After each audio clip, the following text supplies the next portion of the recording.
Officer Sarah Jenkins wasn't expecting anything unusual during her midnight shift at the Riverside police station.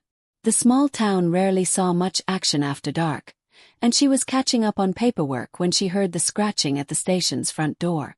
"Probably another raccoon," she muttered, pushing her chair back. Still, protocol required her to investigate any noise, no matter how minor. She grabbed her flashlight and walked toward the entrance, her boots echoing slightly in the quiet station. When she opened the door, she found herself staring into the intense green eyes of a gray tabby cat. The cat, surprisingly well-groomed for a stray, didn't run. Instead, it meowed urgently and paced back and forth in front of her. Something about its behavior struck Sarah as odd. This wasn't a hungry stray looking for food. It seemed desperate. "Hey there, little one," Sarah said, kneeling down. The cat immediately ran a few feet away, then stopped and looked back at her, meowing even more insistently. Sarah had seen enough police movies to recognize the classic "follow me" behavior, but surely that only happened in films. The cat repeated its performance, this time more urgently. "Mike," she called to her partner. "You're going to think I'm crazy, but I think this cat wants us to follow it." Officer Mike Rodriguez peered out from his desk, raising an eyebrow. "You've been watching too many Lassie reruns, Jenkins." Before Sarah could respond, the cat suddenly darted inside the station, grabbed the sleeve of her uniform in its teeth, and pulled. The behavior was so deliberate that even Mike stood up, coffee forgotten in his hand. "This is definitely going in the weird calls log," Mike said, grabbing his jacket. "Let's see where this little guy wants to take us." The two officers followed the cat out into the cold night air. It led them down Maple Street with determined strides. Every few yards it would stop, look back to ensure they were following, then continue. Sarah radioed in their situation. "Dispatch, this is Jenkins. Rodriguez and I are following a feline informant. Location: heading east on Maple toward the old warehouse district." There was a brief pause before the dispatcher responded. "Copy that, Jenkins. Did you say feline informant?" "You heard me," Sarah replied, shaking her head at how ridiculous it sounded. But there was no denying that the cat had a purpose. The cat led them past darkened storefronts and quiet homes, its gray fur almost invisible in the shadows. As they entered the warehouse district, both officers instinctively placed their hands on their weapons. This area had been largely abandoned since the textile mill closed 15 years ago. The cat stopped at a rusty chain-link fence surrounding the old Riverside cotton mill. A sign reading "No trespassing. Dangerous structure" hung crookedly on the gate. "I don't like this," Mike muttered, switching on his flashlight. The cat squeezed through a gap in the fence and waited expectantly. Sarah found a section where the fence had been cut. "Someone's been here recently," she noted, examining the clean cuts in the metal. "These aren't old." As they stepped through the gap, both officers were struck by an overwhelming sense of dread. The abandoned mill loomed above them, its broken windows like hollow eyes in the moonlight. The cat led them to a side door, slightly ajar. Fresh scratches marked the metal near the handle. Cat-height scratches. "This gets weirder by the minute," Mike said, drawing his weapon. Sarah did the same, her instincts screaming that something was off. They entered the building, following their unusual guide. The beams of their flashlights cut through thick layers of dust, revealing rusted machinery and debris. Their footsteps echoed ominously against the concrete floor while the cat moved silently ahead, its tail straight up like a signal flag. "The air smells wrong," Sarah whispered, covering her nose. There was something beyond the usual musty abandonment smell, something chemical and sharp. The cat led them past empty storage rooms and along a corridor where old cotton processing machines stood like prehistoric skeletons. Then it stopped abruptly, ears pricked forward, and let out a low growl. They heard it then, a faint whimpering sound coming from behind a heavy metal door. The cat scratched at the door frantically, leaving fresh marks among dozens of older ones. Mike tried the handle. "Locked," he muttered, shining his light on the padlock. "But this is new. Everything else in here is ancient, but this lock." Sarah radioed their position. Dispatch, requesting backup at the old cotton mill. Possible situation developing. She kept her voice low, though something told her that whoever was behind that door already knew they were there. The whimpering grew louder, and now they could make out words. "Please help." "Stand back," Mike said, raising his boot. He kicked the lock 3 times before it finally broke, the sound echoing through the empty building like a gunshot. As the door swung open, both officers staggered back in horror. Their flashlights revealed a makeshift laboratory, tables covered with chemical equipment, bottles of prescription medications, and what looked like drug manufacturing supplies. But what made their blood run cold was what they saw in the corner. Huddled on a dirty mattress were 5 teenagers, all bound with zip ties. Their faces were pale and gaunt, suggesting they had been there for days. Among them was Jenny Thompson, who had been reported missing 2 weeks ago from the neighboring town.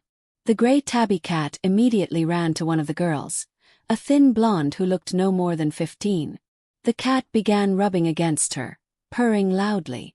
That's Smokey," the girl whispered, her voice cracking. "He's my cat. I didn't think anyone would notice the signs I taught him." Sarah quickly radioed for immediate backup and medical assistance while Mike began cutting the zip ties. "You taught your cat to get help?" he asked, trying to keep the teenagers calm while assessing their condition. "I've had Smokey since he was a kitten," the girl explained, tears running down her face as she reached for her pet with trembling hands. "I taught him tricks like fetching and leading people. When they grabbed me from the park, he followed. He's been bringing us water bottles he finds and trying to get someone to follow him." The full horror of the situation became clear as they freed the teenagers. The criminals had been using them as test subjects for their new drug formulations. Empty syringes littered the floor, and medical monitoring equipment beeped softly in the corner. "They'll be back soon," Jenny Thompson warned, her voice shaking. "They always come back at 2 a.m. to check the results." Sarah checked her watch. 1:47 a.m. Her radio crackled with confirmation that backup was 5 minutes out, but they might not have 5 minutes. The sound of a vehicle pulling up outside echoed through the empty building. Mike got to his feet. "We need to get them out of here now." Smokey suddenly tensed, his ears flattening against his head. Footsteps approached from outside. At least 3 people. Mike quietly guided the teenagers toward the back exit, but the girl with the cat hesitated.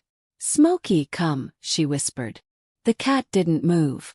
Instead, Smokey positioned himself near the door, crouching low like he was hunting. Sarah understood. The cat was going to help her buy time. Sarah took a steadying breath as the footsteps outside grew closer. She adjusted her grip on her weapon, her heart pounding in her chest. The old mill was silent except for the soft rustling of the captives being ushered out by Mike. Smokey, the gray tabby, remained crouched near the door, his green eyes locked on the entrance. It was as if he understood the danger as well as the officers did. A moment later, the door creaked open, and 3 figures entered, their flashlight beams sweeping across the dusty floor. The first man stopped abruptly when he noticed the broken padlock lying at his feet. "What the hell?" he muttered, stepping cautiously inside. Sarah used the moment of distraction to press herself against the shadowed side of an old machine. She kept her breath even and her movements slow, knowing that any noise could alert them to her presence. Smokey remained frozen, his tail twitching in anticipation. One of the intruders swung his flashlight toward the open door of the makeshift laboratory. His sharp intake of breath confirmed he had seen the empty mattress and the missing captives. "They're gone," he hissed. "Someone's been here." The tallest of the 3 cursed under his breath, pulling a pistol from his waistband. "Check the place. They couldn't have gotten far." Sarah knew she had to act fast. If they spread out, they'd find the others. She couldn't let that happen. Taking a deep breath, she stepped out from the shadows, weapon raised. "Police! Drop your weapons and put your hands where I can see them." The men spun around, startled. For a split second, nobody moved. Then the one closest to Sarah lunged, aiming to disarm her. She pulled the trigger. The shot rang through the mill, loud and echoing, hitting the man in the shoulder. He cried out, dropping his weapon and staggering back. The second man, realizing they were caught, turned to run, but before he could reach the exit, a gray blur launched itself at his legs. Smokey, claws out, latched onto his pants, hissing wildly. The man stumbled, yelling as he tried to shake the cat off, but Smokey was relentless. He sank his claws deeper, forcing the man off balance just long enough for Sarah to close the distance and kick his gun away. She pressed him against the wall, securing his hands behind his back with her cuffs. The third man, the one with the pistol, still had his weapon aimed at her. His hand trembled slightly as he weighed his options. "Don't be stupid," Sarah warned, keeping her voice steady. "Put the gun down now." Before he could decide, the sound of sirens filled the night air. Backup had arrived. The man clenched his jaw but finally dropped his weapon, raising his hands in surrender. "This isn't over," he growled. Sarah quickly secured him, just as Mike reappeared with the teenagers. A team of uniformed officers poured into the building, their weapons drawn, but Sarah waved them down. "Situation's under control," she called out. "Suspects are in custody." One of the officers stepped forward. "We intercepted another vehicle outside. Looks like part of the same operation." Sarah exhaled in relief as she turned to check on the captives.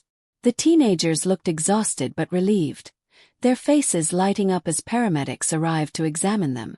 Amy, the girl who owned Smokey, clutched her cat tightly to her chest, whispering into his fur.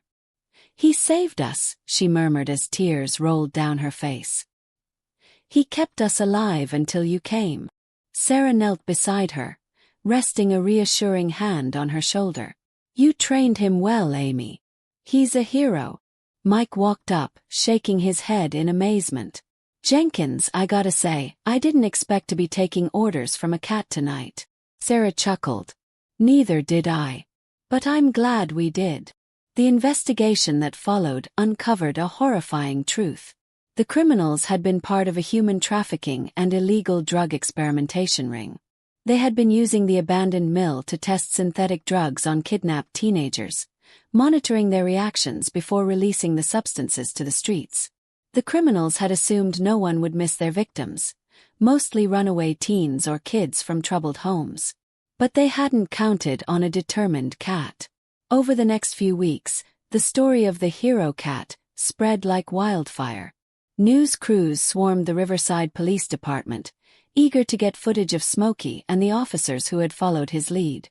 Animal behaviorists studied the cat's actions, marveling at his intelligence and the way he had sought out help.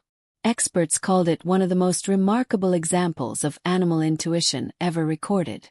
Sarah, now hailed as a hero alongside Smokey, found herself at the center of attention. But she knew the real credit belonged to Amy and her remarkable cat. "Without Smokey, we wouldn't have found them in time," she told reporters. "He's the real hero." Amy, still shaken from her ordeal, focused all her attention on Smokey. She took him everywhere, making sure he was safe and well cared for. The bond between them was stronger than ever. One evening, a week after the rescue, Sarah found herself at the Riverside Animal Shelter, standing in front of a newly hung sign, "Smokey's Safe Haven." Amy had insisted on naming the shelter after her cat.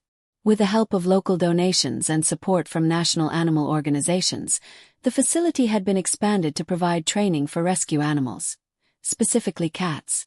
The idea was to encourage more people to recognize the intelligence and potential of felines in search and rescue situations. Sarah knelt beside Smokey, scratching under his chin. "You know, you've started something big here," she murmured. Smokey blinked at her slowly, then stretched lazily as if to say, "Of course I did." Mike, standing nearby, smirked. "So, are we getting a department cat now?" Sarah chuckled. "Don't give the chief any ideas." Amy joined them, smiling as she watched Smokey weave between their legs. "I think he's just happy knowing he made a difference." Sarah nodded. "He sure did." As the sun set behind the shelter, casting a golden glow over the building, Sarah knew one thing for certain. Smokey wasn't just a pet. He was a guardian, a protector, and a hero in his own right. And thanks to him, 5 teenagers had been given a second chance at life. The story of the smart cat who wouldn't stop scratching at the police station door had only just begun. The days following the dramatic rescue at the abandoned cotton mill were a whirlwind of investigations, media coverage, and personal healing for those involved. The Riverside Police Department had never seen anything quite like it. Officers were being interviewed, reports were being filed, and Sarah Jenkins found herself giving statement after statement to both law enforcement and the press. Through it all, one name remained at the center of every conversation: Smokey. The gray tabby cat had become a sensation. News stations across the country picked up the story, and soon, his face was everywhere. On television, in newspapers, even on social media where people hailed him as the feline hero of Riverside. Amid the publicity, Sarah and Mike focused on the case. The criminals they arrested had led them to an even bigger network of human trafficking and illicit drug production. With Smokey's help, they had uncovered one of the largest illegal operations in the region. But they knew their work wasn't done yet. Detective Sarah Jenkins sat at her desk, sifting through stacks of reports and connecting dots between various suspects. Every piece of information they gathered was crucial in dismantling the entire operation. She looked up when Mike walked in, tossing a fresh case file onto her desk. "You see this?" he asked, pulling up a chair. "Turns out that lab wasn't the only one. We found another location in a neighboring town. Similar setup. Same group." Sarah sighed, rubbing her temples. "So, we barely scratched the surface." Mike nodded grimly. "The DA's office is preparing charges, but they're asking us to keep digging. If we can bring down the entire network, it'll save a lot more lives." Sarah closed the file momentarily and glanced over at the framed photo on her desk. Smokey, sitting atop a police cruiser, looking as proud as any officer. He smirked. "Maybe we should just let the cat lead the next raid." Mike chuckled. "Honestly, wouldn't be the worst idea." Amy Collins had spent the last few days adjusting to the overwhelming media attention. Ever since the rescue, reporters had been knocking on her door, wanting to hear her story. Though still recovering from her ordeal, she did her best to focus on the one thing that mattered most: making sure Smokey was safe and happy. Smokey's safe haven, the shelter named in his honor, was now the center of attention. Donations poured in from animal lovers across the country, and volunteers flooded the facility, eager to help train and care for the rescue animals. The idea of training cats for emergency response, which once seemed far-fetched, was now gaining traction. Amy stood in one of the training rooms, watching as a group of volunteers worked with a few of the newly adopted cats. They were teaching basic command responses: how to signal distress, how to lead someone to a specific location. She smiled as a young boy encouraged his cat to follow a guiding laser to a designated spot. "Good job, Charlie," she praised. Amy's own attention, however, was constantly drawn back to Smokey. He sat atop a nearby shelf, observing everything with his wise green eyes. It was as if he understood that his actions had changed lives, not just for Amy and the other rescued teens, but for many more people in need. "Are you ready to be famous, buddy?" she whispered, scratching behind his ears. Smokey purred in response, then leaped down gracefully, rubbing against her legs before trotting toward the front entrance. Amy followed, curious about his sudden interest. Outside, a group of reporters had gathered, along with a representative from the ASPCA. The moment Amy stepped out, the cameras flashed. "Miss Collins, can you tell us more about Smokey's training?" a reporter asked. Amy took a deep breath. She hadn't been seeking fame, but if it meant bringing attention to the capabilities of rescue animals, she was willing to speak. "Smokey has always been incredibly smart," she began. "I started training him when he was just a kitten, teaching him simple tasks. He could open doors, fetch small objects, and respond to certain commands. But I never imagined he'd be capable of something like this." The ASPCA representative stepped forward. Smokey's story has inspired a movement. We're working with shelters nationwide to develop programs that teach cats emergency response skills. We're calling it the Smokey Initiative. Amy smiled, glancing down at her feline companion. That's amazing. If more cats can be trained to help in emergencies, then maybe Smokey's story will save even more lives. One reporter raised her hand. What's next for Smokey? Amy chuckled, kneeling to pick him up. For now, lots of treats and naps. Back at the precinct, Sarah and Mike continued their relentless pursuit of the larger criminal network. The information they had gathered from the captured suspects led them to several key figures operating in different states. Coordinating with federal agencies, they prepared for a series of raids that would take down the entire organization. Late one evening, Sarah sat alone in the office, reviewing the details of an upcoming operation. She had a feeling that this would be the final piece of the puzzle. As she leaned back, her phone buzzed. It was Amy. Detective Jenkins. Amy's voice was hesitant but determined. Hey Amy. What's up? I think Smokey found something, Amy said. He's been acting strange all evening, scratching at the door, trying to get my attention. I think he wants me to follow him.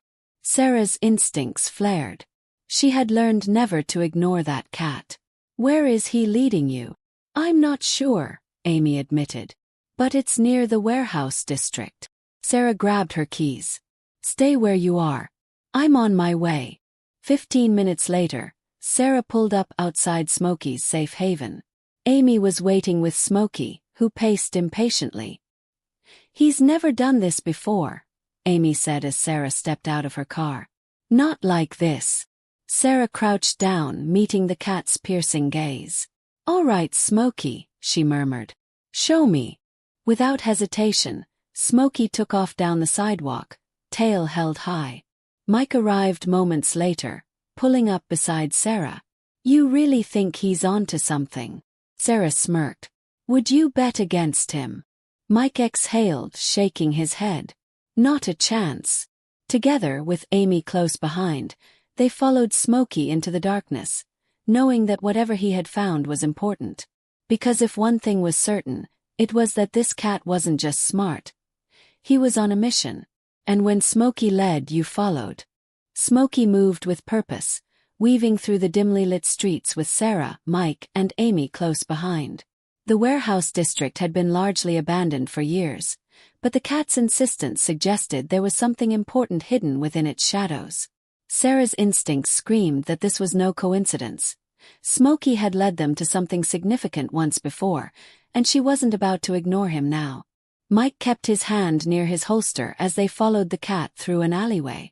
I swear, Jenkins, if this cat cracks another case, I'm putting in for a transfer to the K9 unit. This is getting ridiculous. Sarah smirked but didn't take her eyes off Smokey. Better start calling it the feline unit instead. Amy, keeping close to her beloved cat, murmured.